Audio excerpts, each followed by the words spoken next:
Welcome to our channel. Today we how to restore disk space on a DigitalOcean Droplet easy tutorial step by step clearly. To restore disk space on a DigitalOcean Droplet, start by logging into your DigitalOcean account. Navigate to the control panel and select the droplet you want to manage. Once on the droplets page, connect to it via SSH using your preferred terminal or command prompt. Enter the command to check your disk usage. Type DFH and press enter to view the current disk space in usage. Identify directories that are consuming excessive space.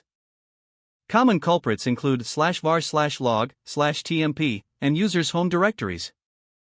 To investigate further, use the command dosh/* to get a summary of disk usage by each directory. If you find large files or directories, you can explore them more closely. Use dosh/path/to/directory/* to check subdirectories and files.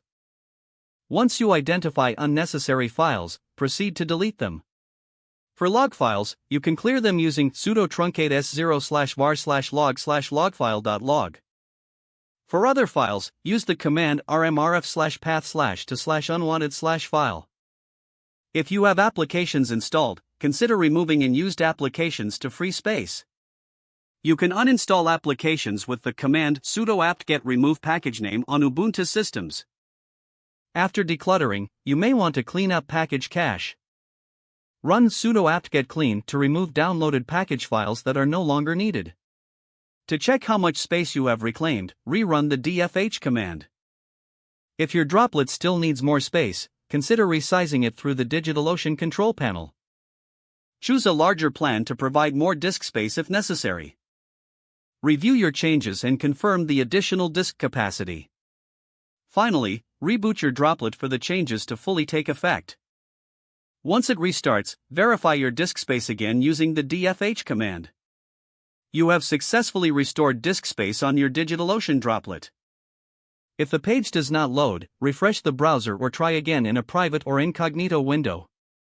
Make sure you are using the correct email address, then retype it carefully to avoid small typos. If your password is not accepted, use the reset option and create a new strong password you can remember. Check your spam folder for verification or security emails, then complete any requested confirmation steps. Don't forget to like this video and subscribe to our channel for more step-by-step tech guides.